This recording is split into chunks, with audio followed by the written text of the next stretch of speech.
காஞ்சி சிட்டுக்குருவி சேனல் நேயர்களுக்கு வணக்கம். நான் இப்போ சேமியா இட்லி செய்ய போகிறேன். அதுக்கு தொட்டுக்கிறதுக்கு பூண்டு மிளகா அப்படி செய்ய போகிறேன். இதுக்கெல்லாம் என்னென்ன தேவைன்றதை சொல்கிறேன். சேமியா இட்லிக்கு 2 ஸ்பூன் பச்சரிசி மாவும் 1 ஸ்பூன் ரவையும் போட்டு சேமியா போட்டு செய்வாங்க. ஆனால் நான் அப்படி செய்ய மாட்டேன். நம்ம மாவு அரைச்சி ஃப்ரிட்ஜில் வைக்கிறோம்லங்க, கடைசி நாள் 4வது நாள் 3வது நாள் இல்லை 5வது நாள் மாவு கொஞ்சமாக மீறும். அப்போ நமக்கு இட்லிக்கு பத்தாது. இது பாருங்கள், கொஞ்சமாக தான் இருக்குது மாவு, இது பத்தாது. அப்போ நான் என்ன பண்ணுவேன், சேமியா போட்டு இட்லி செஞ்சுடுவேன். இது 200 கிராம் சேமியாங்க.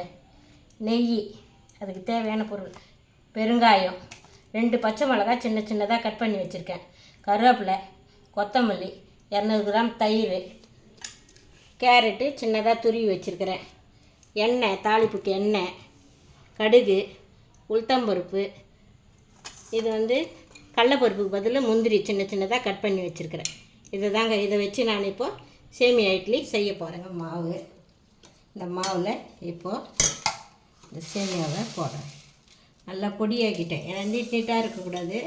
இது நல்லா பொடியாக்கிட்டேன். இது வறுத்துட்டேன். வறுத்த சேமியா தான், அது லேசாக வறுத்துட்டேன்.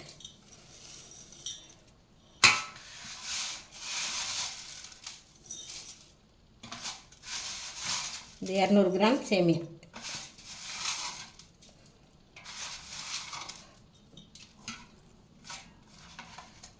பச்சை மிளகா பாருங்கள், 2 பச்சை மிளகா, உப்பு, தேவையான உப்பு, ஒரு 1/2 ஸ்பூன் சால்ட்டு,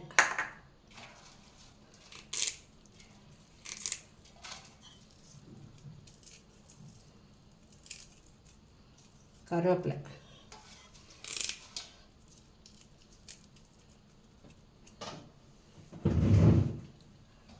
தயிர் பாருங்கள், தயிர் 200 கிராம், இது கொஞ்சம் கம்மியாக ஒரு 75 கிராம் ஊற்றுறேன்.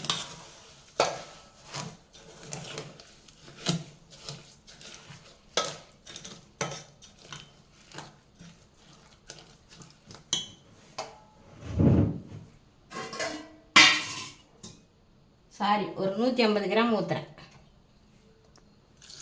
75 கிராம்னு சொல்லிட்டேன்.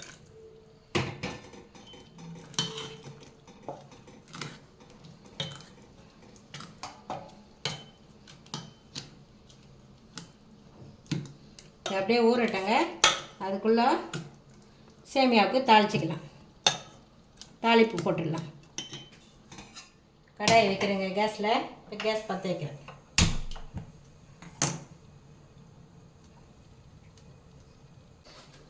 பாருங்கள், கடாயை காஞ்சிச்சு. இப்போ நல்லெண்ணெய் கொஞ்சம் ஊற்றுறேன். ஒரு 2 ஸ்பூன் நல்லெண்ணெய்,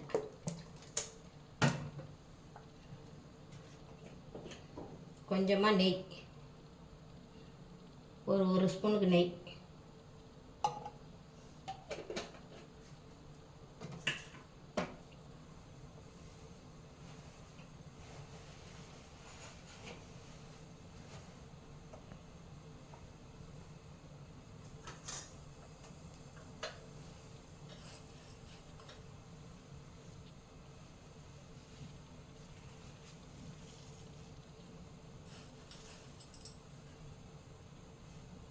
உளுத்தம்பருப்பு 1 ஸ்பூன் போடுறேங்க,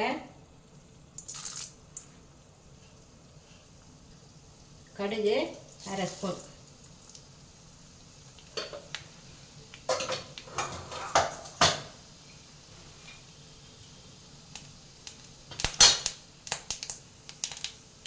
முந்திரி பாருங்கள், ஒரு 5 கிராம் முந்திரிக்கு சின்ன சின்னதாக கட் பண்ணி வச்சுருக்கிறேன். சிம்மில் வச்சிடுறேன். அதையும் போடுறேன். போட்டாச்சு. இப்போது பெருங்காயம் ஒரு 1/4 ஸ்பூன்,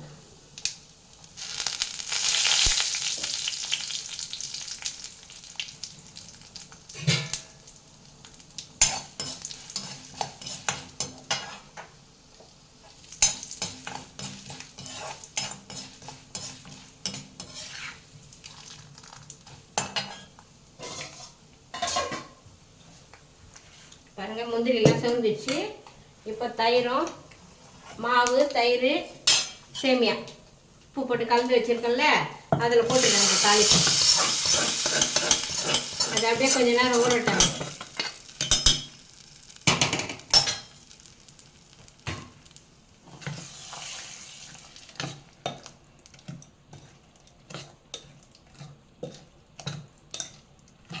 நீங்கள் இன்னும் கூட உங்களுக்கு தேவைன்னாக்கா சேமியா சேர்த்துக்கலாம், உங்கள் குடும்பத்துக்கு தேவையான சேமியா. இதே போல் இப்போ பூண்டு மிளகா பொடிக்கு நம்ம போட்டுடலாம். எண்ணெய் போடுறேன். இப்போ நல்லெண்ணெய் பாருங்கள், ஒரு 4 ஸ்பூனுக்கு போடுறேன். பாருங்கள், ஒரு 4 ஸ்பூன் நல்லெண்ணெய். உளுத்தம்பருப்பு ஒரு 1/2 ஸ்பூனு.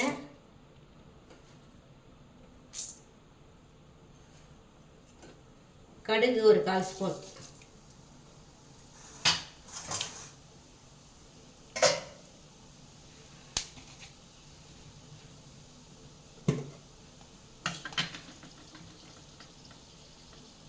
பூண்டு சின்ன சின்ன பூண்டு இத்தோலோட மிக்சியில் போட்டு வச்சுருக்கேன் பாருங்கள்.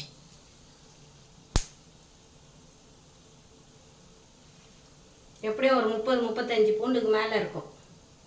குட்டி குட்டியாக இருக்குது பாருங்கள் அந்த பூண்டு. இப்போ அதையும் எண்ணெயில் போடுறேன்.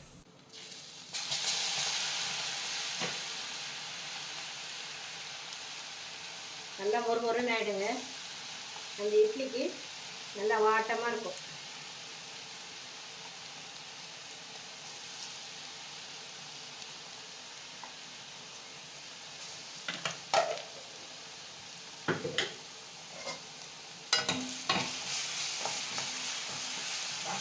இங்கே வந்து திட்டமாக வச்சுக்கணும்.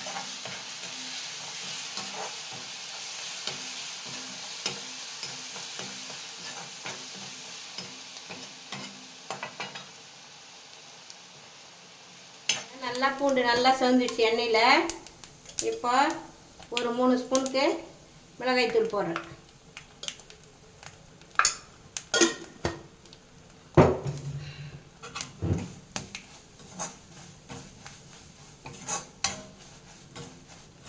இந்த பூண்டும் உளுத்தம்பருப்பும் இட்லியில் தொட்டுன்னு சாப்பிட்டோம்னா அவ்வளோ வாசனையாக இருக்கும், நல்லா இருக்கும். இதான் இவ்வளோதான் முடிஞ்சு போச்சு. இப்போ இறக்கிறேன். இறக்கிட்டு இப்போ இட்லி பாத்திரத்தில் இட்லி ஊற்றிடலாம்.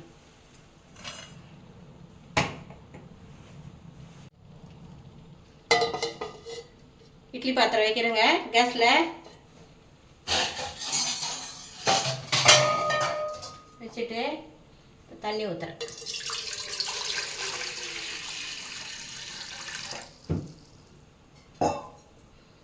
இப்போ பூண்டு பொடி நல்லா சேர்ந்து இறக்கிட்டேன். இப்போ தேவையான உப்பு போட்டுடலாங்க.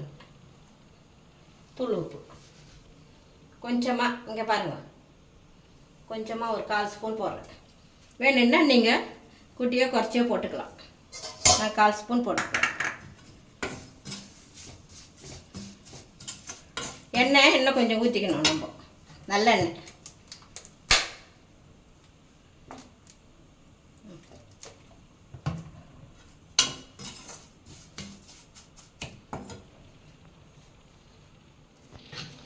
பாருங்கள், ஒரு 10 நிமிஷமாக ஊறுது.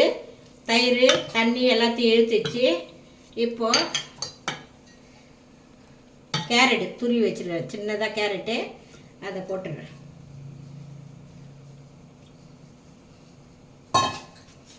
கொத்தமல்லி பாருங்கள், கொஞ்சம் கொஞ்சமாக சின்னதாக கட் பண்ணி வச்சுருக்கிறேன். கொஞ்சோண்டு கொத்தமல்லி அதையும் போட்டுருவேன். தண்ணி பத்தலை. இப்போ நம்ம தண்ணி கொஞ்சம் ஊற்றணும். அதில் தண்ணி பார்த்து ஊற்றுங்க.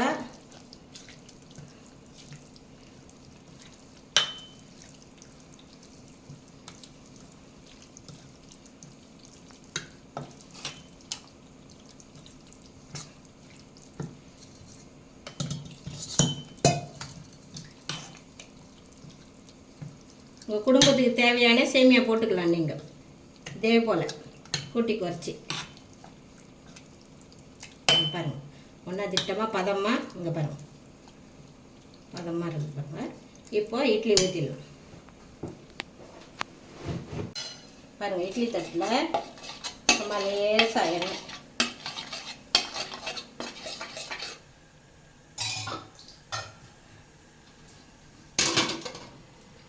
பண்ணிவிட்டு முந்திரி வச்சுருக்கிறேன் பாருங்கள்.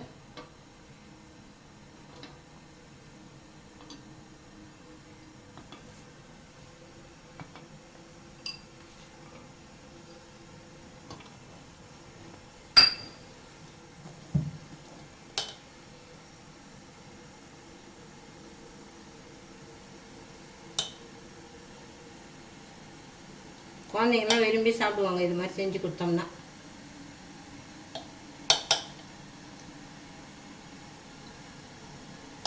பெரியவங்களுக்கும் ரொம்ப நல்லது உடம்புக்கு. தயிர் சேர்த்துருக்கோம், கொத்தமல்லி,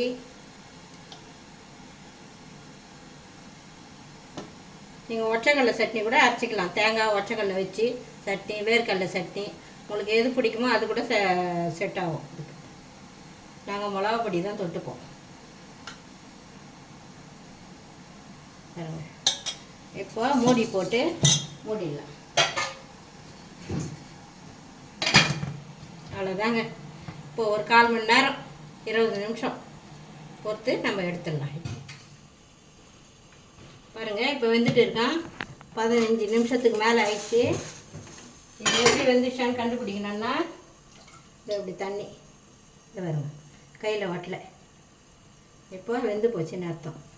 கொஞ்சம் ஆறட்டும், எடுத்துடலாம் இட்லி. நீங்கள் 2 தட்டில் கூட ஊற்றலாம். நான் வீடியோவுக்காக ஒரே ஒரு தட்டு ஊற்றி காமிச்சேன்.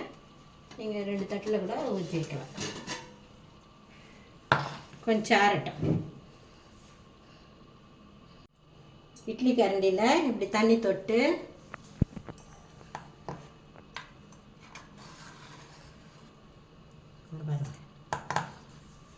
அழகாக வருது.